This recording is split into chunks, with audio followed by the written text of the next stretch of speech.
Research helps us figure out how the thing works and how we can modify how the thing works towards a desired end. And that's why science exists, right? It's to tame nature. Earning more revenue from the market is by being useful. Another way maybe to think about this is like a want explains an action, but a need explains why they want it in the first place. I find the jobs to be done framework really helpful in kind of posturing this difference because it helps us monitor outcomes rather than activity. What we bring to the table is the ability to think through a problem synthetically and through the systems lens. It's not just about the collection of facts and figures, it is about the interpretation of them. Welcome to the Curiosity Current, the podcast where we dive deep into what's shaping today's trends and tomorrow's consumers. I'm your host, Stephanie, and I'm so glad you're joining me. Each episode, we tap into the minds of researchers, innovators, and insights professionals to explore how curiosity drives discovery and how discovery drives better decisions in an ever-changing market landscape. Whether you're a data enthusiast, a strategy pro, or like me, just endlessly fascinated by human behavior, this is the place for you. So get ready to challenge your assumptions, spark some fresh thinking, and have some fun along the way. Let's see where curiosity takes us next with this brand new episode. Welcome back to the Curiosity Current. Today, I'm joined on the hosting side by Alana Marmerstein, Growth Operations Analyst on AYTM's marketing team and one of the hosts of the conference series, Waves of Thinking. Alana, thanks for joining. Thanks for having me, Steph. I'm really excited to be here. Me too. Then today's guest is Adam Hagerman. Adam is a researcher and strategist who has spent his career shaping product and user experiences at companies like Indeed and Apple. Adam has large research teams, built functions from the ground up, and leveraged systems to connect insights to business decisions. His work blends qualitative depth, quantitative rigor, and a systems thinking approach to translate complex challenges into human-centered strategy. Before his time at Indeed, Adam worked in investment research at GLG and has a background in history, music, and public affairs, a true Renaissance man. His unique perspective allows him to uncover meaningful truths about people and systems and activate those insights to create meaningful impact. In our episode today, we are going to be exploring the evolving role of research and product development, what the next generation of insights professionals needs to succeed, and how organizations can better connect strategy to real user needs. Adam, welcome to the Curiosity Current. Thank you for having me, Stephanie and Alana. I'm excited to talk about these things. So are we. So just to jump right in, Adam, you have built this career that's kind of at the intersection of research, product development, behavioral science, strategy. I would love it if you could just kind of take us back through your career journey and talk about how your education and your experience have shaped your approach to research. Sure. Why not start at the beginning? My first job was actually in retail. I was that person that was checking you out at the store going, anybody who's worked in those roles understand that there's oftentimes limited flexibility to change the way things work. You kind of do what you have to do. There's a process, there's a procedure, so on and so forth. But I realized early on that I'm one of those people who likes to say, I don't think that's very efficient. I think there's a better way to do that. And I have found that ethos has followed me through my career and my education. I studied music. I sometimes joke that I'm a classically trained musician, and that's true, but I'm not very good. I was more interested in music as a cultural artifact than performing it. And what the reason that distinction is important for this conversation is at the end of the day, the way music is done is an intensely social thing. It's also like a literature practice. It's written down, it's done over time. They're in fashion, out of fashion, your style, so on and so forth. And I was really captivated with how did that system work? And because I was interested in music as a cultural artifact, I was also drawn to music as in its place in history, as a thing people did, led me into more canonical studies of history. Wars, empires, so on and so forth. But I was interested in kind of the anthropological scope of how music played into that. There aren't many jobs for that. When I graduated from school, I was like, well, who's going to pay me money to sit and talk about the role of opera in the Habsburg Empire? Probably nobody. But what I realized through my own curiosities was that what I can do is I can help figure out how the thing works so I can explain it to other people so that the people who are more motivated and able and technically savvy, as became the case, are able to use those insights to modify the way their product operates in that environment. So I mentioned I had to find work. My first job was at Apple. The way I stumbled into it was a chaotic storm of events that had to do with me speaking German at the time. But what I got to do was I got to work with software developers as they were trying to get their intellectual property onto the App Store. And while Apple is known for their incredible user experience, that doesn't just happen. It doesn't just manifest from the C phone like Venus. There are people who study that thing. I didn't get to be one of those people, but I got to work alongside them. So the role I had was helping these software developers navigate the Apple bureaucracy, how to get their app on the store, how to deal with the business once it's running, once people are downloading, once they start having consumer complaints, all these things. And there was also a system that could be improved. And my expectation that this can be improved led me to work with those people who could make the thing happen. And I realized that that is a career opportunity. That is something you can do.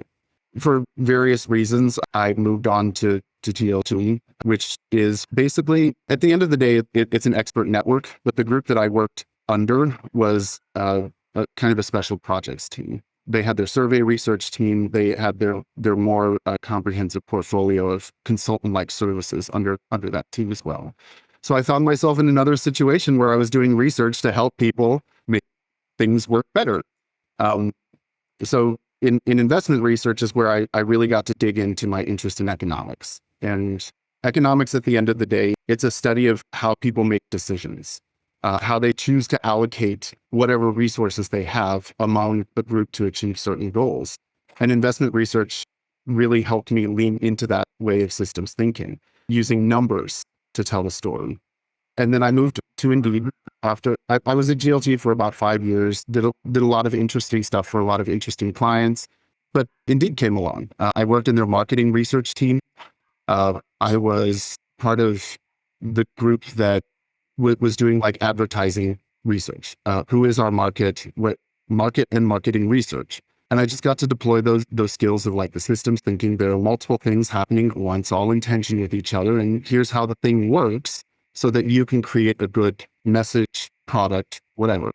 And eventually I made my way over into the product team because I had worked cross-functionally, collaboratively with a lot of different types of teams at Indeed. The move just kind of made sense. I loved hearing that journey of yours and how all of your interests really ended up leading you to where you are today. Yeah, sometimes it's wild to think how many things I've touched, how many different industries, how many different projects, how many different products within those industries and projects. And all of that came from somebody who was just kind of frustrated with how the retail system worked. Well, and it sounds like certainly a theme across all of that is the systems thinking. But another one that I feel like harkens back to your education is the role of context in creating meaning. And I wonder, do you still use that framework even within research?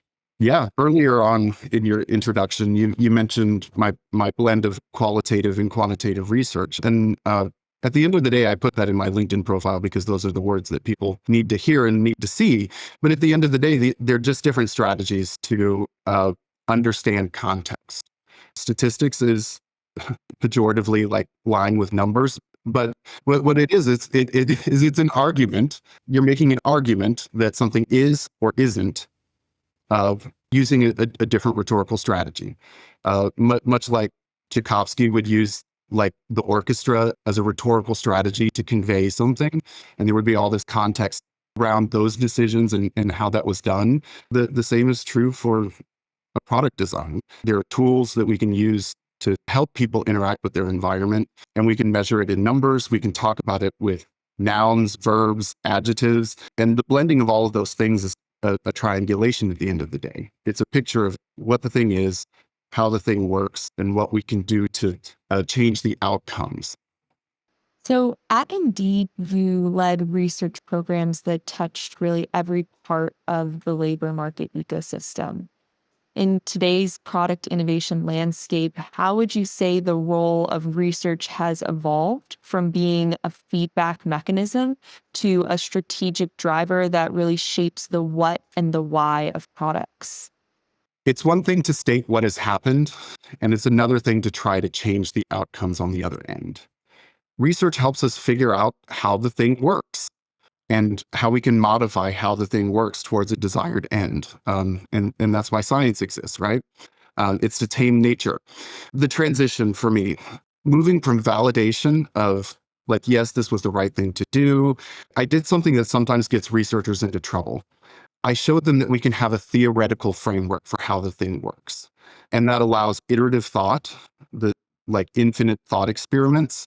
And what it allowed people to do was think more in realm of possibility rather than did I get it correct? And changing that mental framework, just the framing even. I demonstrated that research could help set the future instead of just recording what had happened, because we were able to use all of those facts and figures that we dredged up in the primary data collection. And we were able to frame it into a story, a narrative that my stakeholders could engage with, much like they do their favorite movie characters, their characters in books, plot lines in the news. I was able to give the same bits of information and spin them on a way to work through that narrative so that research was informing what they eventually build rather than validating that what they built was a good idea. Yeah, that proactiveness to research rather than the reactiveness. So something I try to tell my team, and I emphasize when I'm coaching them, is we get the opportunity to control the narrative. When we're working with product managers, engineers, et cetera, go-to-market people, senior leadership, just generally interested parties around the company, everybody's showing up with an opinion and a bit of information that they want to influence the sway of the product. And their motivations are many, oftentimes well-intentioned. What researchers have the opportunity to do is bring an objective lens, but they're not supplanting everything else. They're not saying all of your information is false. Rather, what they're doing is they're using that external information to help meld together all the different perspectives and shape that narrative of what is going to happen. That's the coaching I give my team when I see that we're stuck in kind of a tactical space and we need to move it into a more strategic space. It becomes about controlling the narrative rather than giving information. Very interesting. I'm going to add, kind of lean into some of your UX research in this next question. I think some of your answer will be the same, but I'll be curious to hear if this uncovers anything else for you. So, first, I want to acknowledge that you really got to shape what UX research looks like at Indeed, which is rare, right? That's a rare opportunity to be able to just build a function from the bottom up, and I'm sure it was both challenging and rewarding. If you want to talk a little bit about that. I do wonder, though, for other organizations who are looking to root strategy in those user needs more effectively, what frameworks or processes have you seen work best for turning complex research into actionable business decisions? And I can see that, like, part of your answer is certainly using these storytelling techniques and making sure that, like, from a contextual perspective, that insights has a role that's not to supplant. But are there other things that you sort of practice in this realm?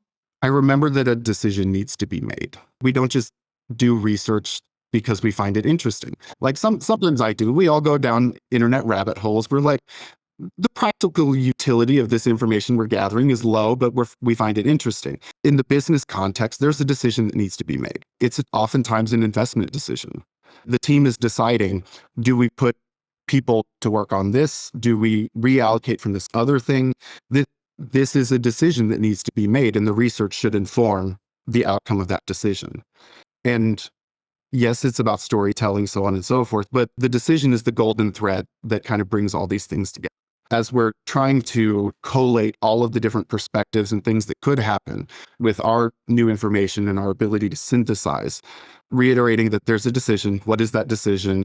How is this research going to inform that decision? It also, taking that approach, I find, makes the right decision inevitable. The way I do that is a mix of logos, a mix of ethos, and a bit of pathos. But at the end of the day, the way you do it is going to be it has to be responsive to how the organization is working. Who has power? Who gets to make decisions? How do they make decisions? You were very kind in saying that I helped to shape the UX culture at Indeed, but I did it in concert with all of these other people. And had that cast of characters been different, the culture of UX research at Indeed would have been different, because all along the way, there were decisions to be made. And there were ways we could choose to approach the research. There were ways we could choose to approach the stakeholders, but it's all dependent upon that cosmic alignment of the cast of characters. So you may have felt that my answer was not prescriptive, and it's because there isn't one framework that will work all the time. But what has helped me is grounding it in that there's a decision that needs to be made, and the decision needs to be in the interest of users, because that's who we're paid to represent. But also, we need to make the thing move forward. We got to do something. Yeah, for sure. And it's interesting too, because, before when I was asking you about the role of context, I'm thinking about like contextualizing insights, but you were really also raising this point that like you as a UX researcher, as an insights professional, you sit in a unique context as well. And your success is only going to be as great as your ability to understand that context and know your role within it. And no, I'll expand upon that. It's not just knowing your role, it's also understanding what things you can influence, what things you can control. And I find researchers have a hot take. I find researchers oftentimes have a diluted sense of importance in the decision-making process. And that's not to say research isn't important. It's that we think sometimes that we can show up and because we have the facts and figures, we've earned the right. But the reality is it's a social thing, and we have to work with the others. And the context is it's much more than just the user context. It's the business context, because all those things blend together to make the market work the way it does. And I don't think we're doing ourselves any favors by ignoring that. That makes so much sense. If I can have a small follow-up here, I'm curious, if, is there any particular advice, like given all of this sort of complexity, that you would give a UX research team that is really seeking to build more influence and impact with cross-functional partners? When research is involved, good things happen. We're collaborative. We're not just naysayers. And it's important that we think about the simplicity in our delivery. Maybe don't show all the stuff along the way, but they do need to be invested from the start. And bringing it back to when research is involved, good things happen. There also has to be an understanding that because research was involved, better things happened.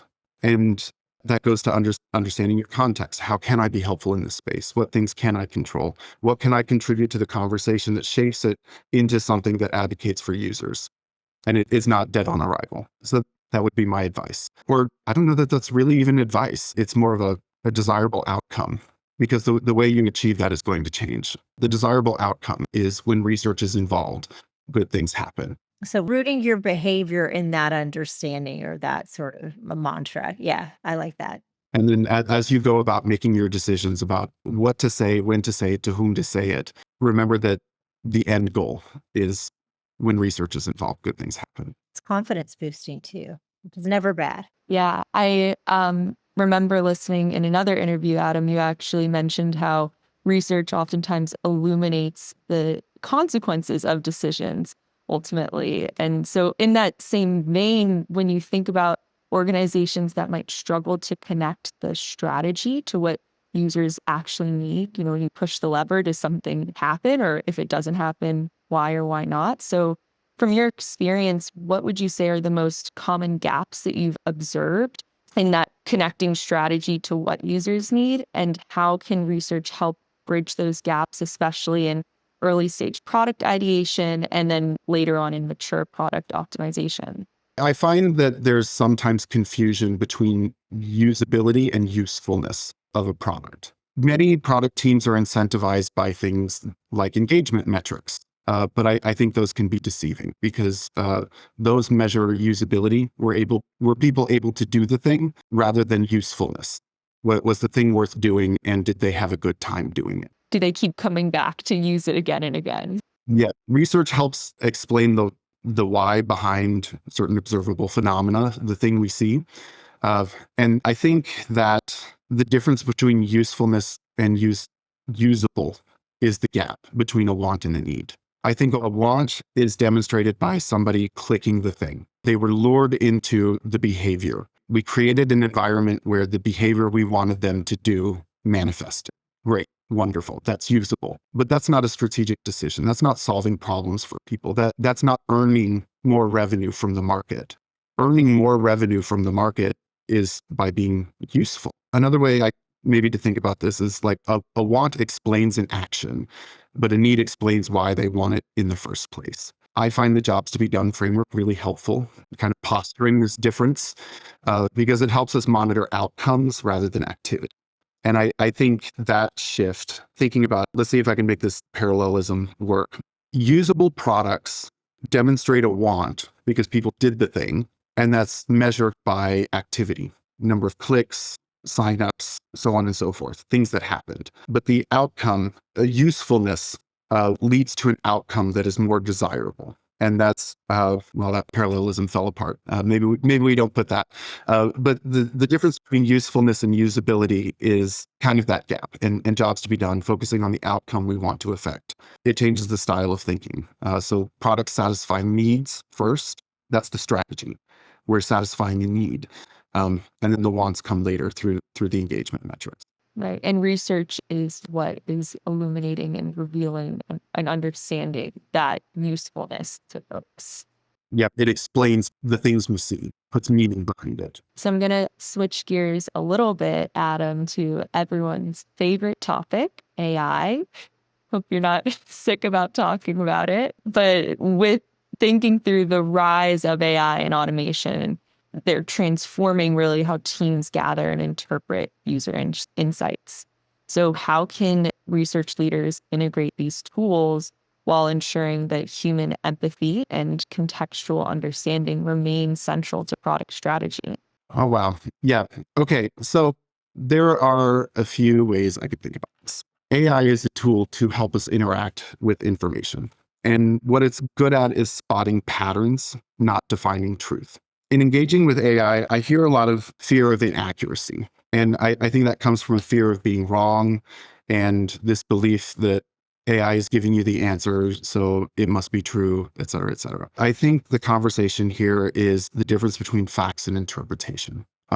Research is here to help us interpret the facts, to help us change reality. This is a really deeply philosophical question. And I thought I had thought about this really, really well, but I think my answer is changing really by the day, I suppose. And I suppose that that's what many of your listeners are going to feel too, is that it's really hard to come up with a single answer about how humans need to interact in this, because we're still figuring it out. Things are changing around us day by day. And I think we need to have an honest conversation about what AI is good for. What does it do well that helps us automate some of our dirty, dull, and dangerous tasks? At the end of the day, that's what it is. It's a tool to help us automate some things that maybe take time, because, there's a cost to that time. And it's interesting that this is happening because a lot of the work my team did was about how to automate things in recruiter workflows. That's what we did at Indeed. And I brought up the framework of dull, dirty, dangerous, and there's a fourth one, dear. Dull tasks, those are I'm quite happy for AI to help me manage those transcripts. I don't want to keep tedious notes. I'd rather be present and engage with the person I'm talking with, and use AI to say, hey, so-and-so said this thing. I don't remember which person it was, but it's stuck in my head and I feel it's really helpful. Help me find that. That's kind of a control F situation. But it's also helped me contextualize this among this other thing. I'm grappling with this thing that I heard that doesn't quite make sense. And I really appreciate some extra context and feedback. That's time, that's effort. There's an argument to be made that we should be having that conversation with another human being. I think that's a conversation to be had. But sometimes the realities of our work environment is that we can't schedule time with the other person to have this thoughtful conversation. I found AI tools really helpful in unblocking those little moments of, this just isn't working, help me resolve through this. And it helps me move through my thought process faster. It helps me organize things, and it helps me deal with what I've come to call, but I'm stealing it from somebody else, cognitive overhead. Just that cloudy funk that, like, the cobwebs are there, and you just need to swat them out so you can move on. Um, and I think that's the value that I found. It helps us move through tasks faster, more efficiently. Sometimes it even calls out things that I have overlooked. LLMs have a sycophancy tendency. They like to please their counterpart, which is the human. You can also accept it as something that may have not been diluted by your own confirmation bias. So I found it useful in those ways. Yeah, I feel like you, from what I heard you say, it sounds like by establishing what you want out of your AI and automation and understanding what is AI and automation good for in the context of whatever you're doing helps it remain central to, I know what AI is going to be doing, and I know what my role as a human and what human empathy and contextual understanding are doing to like really get me to the finish line and achieve what I'm trying to accomplish. So I believe you answered the question. Because at the end of the day, there's a decision to be made. Got it. I have to say, I did want to know what the dangerous tasks were. I was waiting on that one, and we didn't get to it. And dirty too, and dear. I know. And I was like, dirty is one thing, but what are the dangerous tasks? There are things that could endanger life and limb and emotional stability. Okay, so not so much in market research per se. I would disagree. So what are the dangerous tasks in market research? We're interacting with human beings every day. The fact that I'm talking to people and somebody will listen to it and what I have to say will maybe change their perspective on the way something goes, that's a very dangerous thing. And as that decision about what Adam chooses to say comes out, do we want that to be automated? Because I could say things that could endanger my life and limb, and I could also say things that endanger the person on the other side's life and limb. And as we think about what decisions would bring that out, it's what kind of research Adam does. It's how Adam chooses to interpret the information around him. It's how he chooses to read the room between Alana, Stephanie, and the masses that I don't even know who they are. Those are all decisions I make. And the consequences of those can be quite dangerous. So do you want something automating those decisions that are made along the way? Because they are dangerous, just maybe not in the sense that, like, your arm will get cut off. Got it. They require care, right?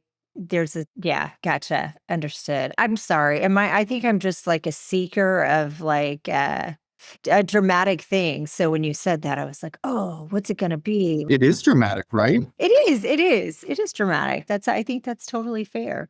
I love that. I want to follow on Alana's question just a little bit, only to keep us in the context of, whether it's AI or automation. Either way, I'm really want to talk about like the rapid pace of insights and what that sort of forces and requires for those of us who work in the field, to do to accommodate. And in particular, I'm wondering if you ever think about or have addressed how UX researchers can deploy a bit of foresight and anticipate user needs before they manifest. And if there are particular tools, like systems thinking, scenario planning that you do to sort of focus more on foresight. It really is the system thinking in the context. That's the whole point of the Enlightenment project, right?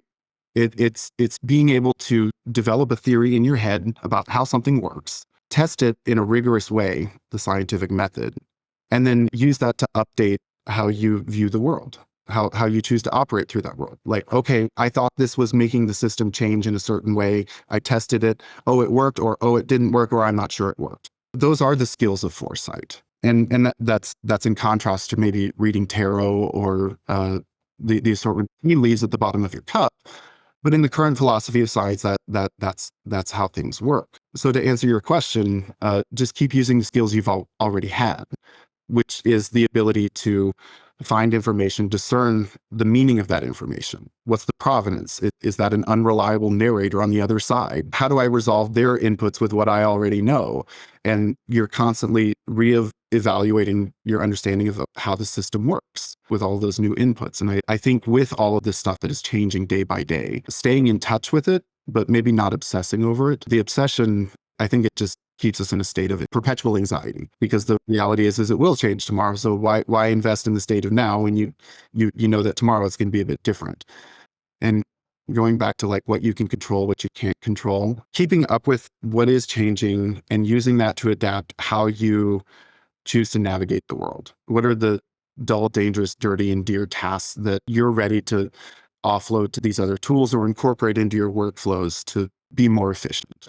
As you were starting your question, I thought, well, yeah, the days of month-long research projects are coming to an end. The reason we were able to get so much time for months-long research process is because we had to manually move through all of that information through note cards, affinity maps, data analysis with like we had to do that more manually. Now the opportunity is we can move through that information much faster, which means we need to be able to update our understanding of how the whole system works faster. And I suppose that's my answer. Keep up with it, keep adapting to your understanding of how the world works, how the system works, how the tools can help maneuver through that system better, faster, cheaper, easier, I suppose.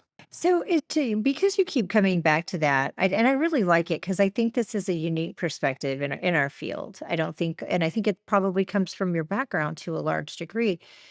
Then is the idea that the more that I can be aware of how the system is changing, the more that I can understand again my role in it and where I can make an impact. Yeah, at the end of the day, there's a new technological frontier in front of us. And the collective internet has talked about how that's going to change the nature of knowledge work. And it is changing the nature of knowledge work, just as a computer changed the nature of a typist, or the plow changed the nature of somebody tending a field. And there are several ways this can go. And we're seeing that debate happen in front of us right now. Some would even say it's a negotiation. I don't know. I guess it is a moment of crisis for insights professionals. As the landscape is evolving, we get to participate in how that narrative shapes out, how that negotiation shapes out, how we choose to engage with these tools, what we choose to do with them, with the understanding that we don't get to control how other people use them. Earlier in this conversation, I talked about controlling the narrative. Now we have another stakeholder we need to talk about, which is AI. And the reality of that stakeholder, it's by nature stochastic. It will be different every time. And I think that raises an interesting philosophical question about like the nature of truth and beauty in a world where everything is different and hyper customized. And I think there's other literature outside of this podcast that would agree with you. And I don't think it behooves us to sit by and just say, well, that's interesting. I think we need to engage in how this whole thing shakes out. And we as an insights craft, be present and aware of how this new stakeholder has entered our profession and how we manage our stakeholders with that as an option. And I'm doing my best not to go into like labor economics theory here, but what it's going to do is it's going to reconfigure what our craft looks like. And we're responsible for defining how that goes. Yeah, no, that makes so much sense. And I love that because you said the word crisis and then immediately turned it into opportunity, which I think is important because that is I mean, that's all we have, right? Or we can, wring our hands and be, right off into the sunset. But I've heard of, we've had a couple of other guests come on the show too and talk about like a little bit about like what does the future then, what are the opportunities for the insights professional of the future? And I'm curious if either of these kind of strike you. And one is, of course, that expert role, right? It's, the still providing the expertise, the lens, the guidance, the strategy. And then another role I've heard talked about quite a lot is the data steward, which again requires a whole lot of expertise to ensure that like the data that you're compiling from other researchers, from AI, from generative AI, like produced results from synthetic data, that you are the steward of that data to say, I'm looking across all of this and seeing this, and that's one role where insights can have an impact. And then again, that other sort of strategic implications, connecting dots kind of role. Do you see those as like places where in the future, where some of these dirty tasks and maybe not the dangerous ones, but the administrative work, right, gets sort of offloaded in the analytics and what does that leave for humans is really the stuff that only humans can do, right? for now? That for now was an interesting addition. More and more of the rote work that we do will be automated. I made a big deal about dangerous tasks. The reality is like Zoom has also automated a dangerous task, which is going to a physical location where we might get hit by a car, so on and so forth. So the automation in those processes is sometimes a good thing. And sometimes that automation results in more efficient projects, contributing to that, like the months-long research project work stream is coming to an end. I think researchers will need to focus on more of their high-value skills, and we will need to do better than a prompt to an LLM. What we bring to the table is the ability to think through a problem synthetically and through the systems lens. It's not just about the collection of facts and figures. It is about the interpretation of them. And as a craft, we'll need to reckon with the value we provide as information gatherers and interpreters. I think this will shrink the pool of people who get to do insights work. I think that's a reality. It will shrink the pool of people who get to do that. And each of those people will need to be much more productive than they are today. That's the pressure of searching for surplus value. Like that's what it is. That's what the technology is going to do.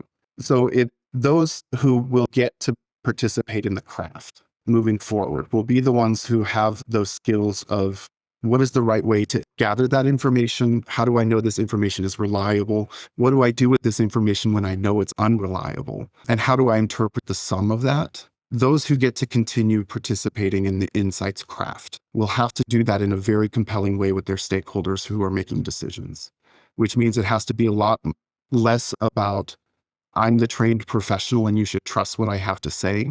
And will have to be more of this is how we work collaboratively to do what is in the user's best interest or the customer's best interest. And we, as those critical thinkers, have to earn the right to sit in that room. That's the when good things happen, or when research is involved, good things happen axiom that I said earlier. And we have to do it in a way that is better than had we not been there. And that's our critical thinking. We have to be able to process all of that information coming at it, make sense of it in a way that aligns with what the consortium of stakeholders value, and then also what the market values. Bringing all of that information together, it's much like an LLM, it is also stochastic. We kind of have this belief that if we just measure it, we get to control it. But the reality is we're always readapting and shifting, and the realities are changing day by day. And if you just ask an LLM, yeah, you get the collective sum of the internet, but it's also stuff that already happened. As we, the critical thinkers, are going through the process of changing a product, which will change the way people interact with their environment, which will change the nature of the environment they're interacting with. It's just constantly playing whack-a-mole with a system that's constantly changing. And we as insights professionals those who get to continue and do that will be able to adapt with those changing times at a much more rapid pace. Makes a lot of sense. Absolutely. And I think now more than ever, there's this additional prominence of research not being just discovering truths, but it's activating them, working with your stakeholders to actually go beyond uncovering user insights, but using those insights to reshape organizational priorities or product strategies. And I was wondering, Adam, if you could share an example where your research went beyond the research truths and insights to reshape organizational priorities or product strategy in a measurable way. Yeah, I'm talking about how the era of months-long research projects is coming to an end. And here I'm going to talk about one of those months-long research projects. We did a rather extensive jobs to be done study at Indeed. And the point of doing that was to uncover new opportunities. As the space is growing, there becomes an opportunity to organically grow your user base through new features and functionality that solve a real user need, that usefulness. When we did our jobs to be done study, we were looking for that white space. We were looking for those outcomes that we would try to manage and influence, and how that fits within the larger story of what people are trying to do when they come to Indeed. Obviously, like user growth, I'll use a more specific example. So it was a big study that had many applications in several different product spaces. One of them was the virtual interview product. With COVID, a lot of things went virtual, and there was an opportunity for Indeed to take up more space in the HR ecosystem. Rather than just being the receptacle for job applications, it could actually be the next point of contact of, okay, let's have a screening interview, so on and so forth. The product was initially mired in indecision and complexity. There were competing visions about what it was even meant to do. And what that meant is a lot of product teams were working on usability things. So yes, people were clicking. Yes, people were doing the interview. Yes, people were like doing whatever activity was being monitored, but there was a lack of purpose and a lack of connection to how that thing fit into the HR ecosystem and Indeed's right to play and so on and so forth. With the jobs to be done work, we were able to talk about these are the jobs that people hire an interview platform for.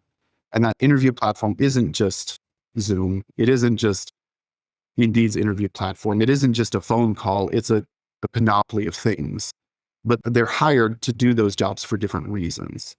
And if we understand what those reasons are, and we innovate on that with a virtual product that is connected to the user's resume, the candidate pipeline, so on and so forth, here's the additional value that it unlocks.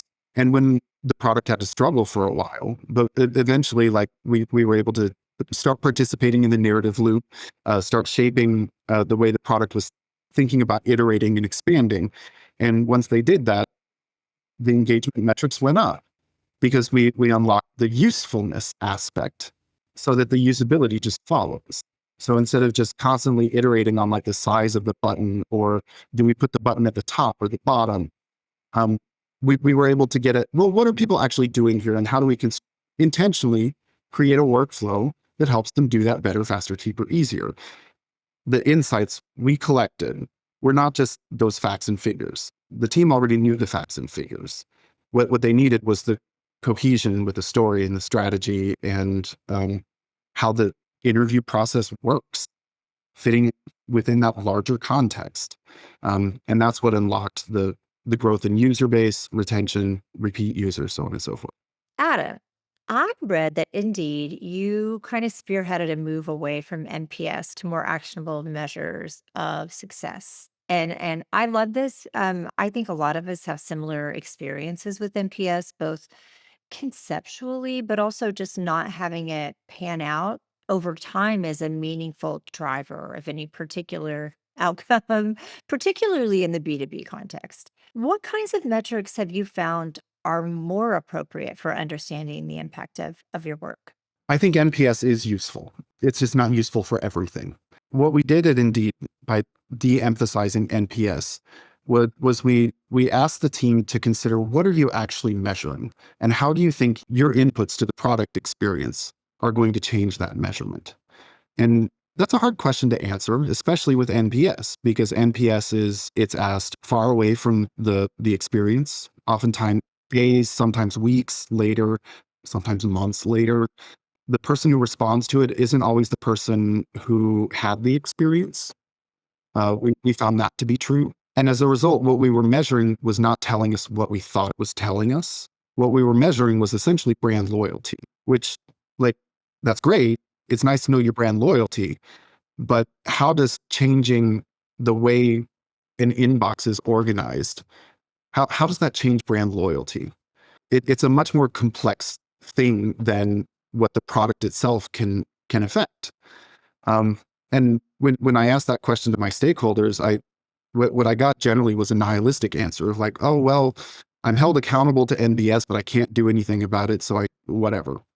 But that was oftentimes the only user experience metric that people used that weren't transactional. Like, did they click it? Did they return? So on and so forth.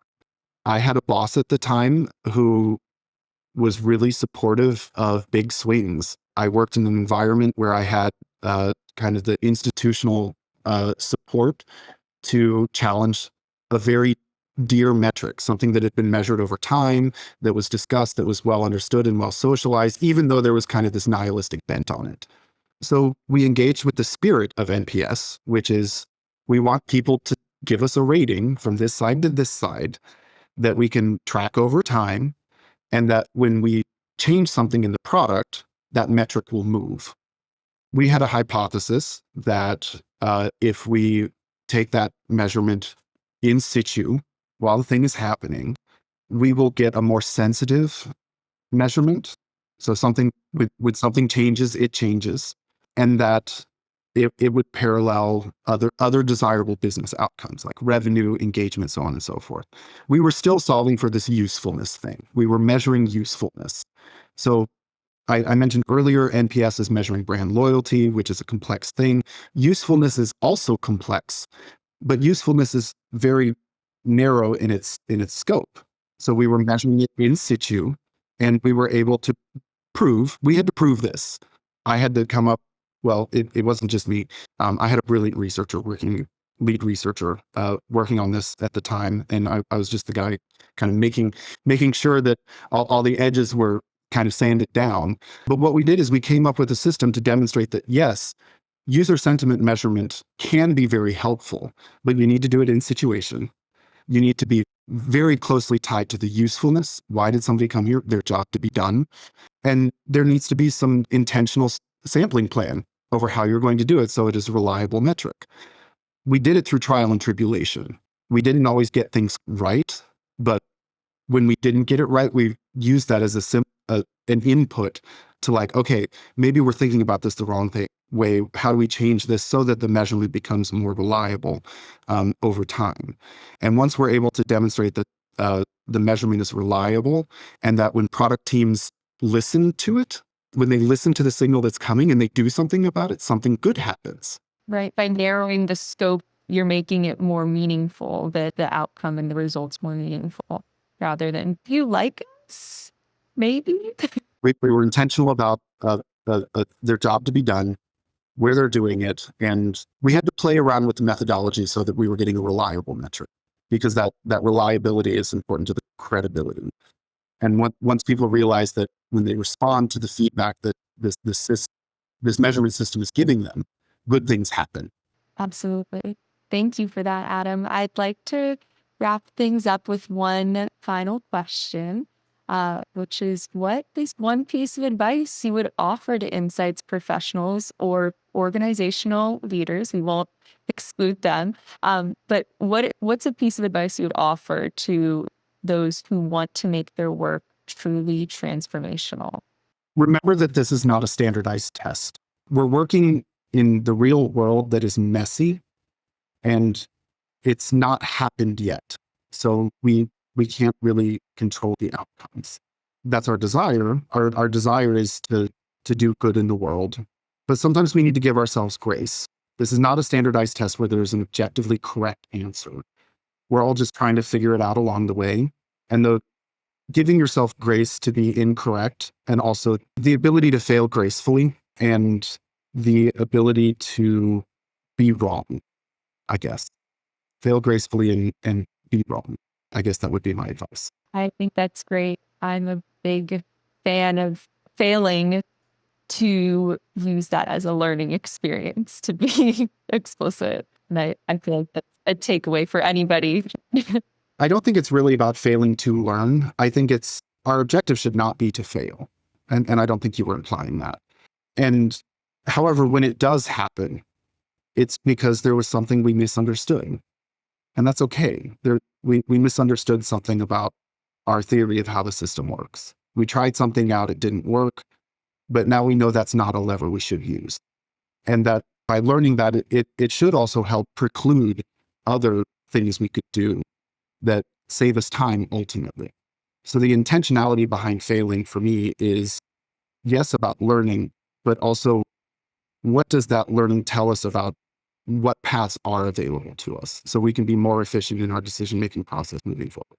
So I'm not disagreeing with you. I'm just clarifying. Clarifying. Absolutely. I appreciate that. And we do talk about that a lot here too, Alana. I mean, I say Alana because we work together, but about just being willing to experiment is how we talk about it, right? And if you are going to sort of engender and sort of foster that culture at your company, you have to give people permission to fail. Otherwise, how are they incentivized to experiment? So I think those really go hand in hand. One of the things I use when coaching my team on this very topic is don't ask if it's correct. Rather, how would you know it's correct? That shifts from that standardized test of like, I got to get the answer correct, like the methodological rigor. Show your work. Show your work a little bit, but it's how would you know you've gotten there? What are the signals that would need to improve, and how can we be sensitive to those things as opposed to thinking we have to get the answer correct? Makes great sense. Well, Adam, this has been an absolutely illuminating conversation with you today. We really appreciate it. I think one of the takeaways for me is almost just so much of how you think about research feels a bit more conceptual than I think we often will see, we sit in a very, it's strategic, of course, but like it's so easy to get caught up in the things that you're doing without kind of stepping back and saying, to that very point you made, how would you know? How would you know if it was successful? And keeping our minds on the higher order conceptual things that we're actually trying to accomplish. And The decision to be made. yes, it's been a really a real treat to have you kind of ground us in all of that in this conversation. So really appreciate it. Thanks so much for your time today. Thank you for your time. Thank you, Adam. The Curiosity Current is brought to you by AYTM. To find out how AYTM helps brands connect with consumers and bring insights to life, visit AYTM.com. And to make sure you never miss an episode, subscribe to the Curiosity Current on Apple, Spotify, YouTube, or wherever you get your podcasts. Thanks for joining us, and we'll see you next time.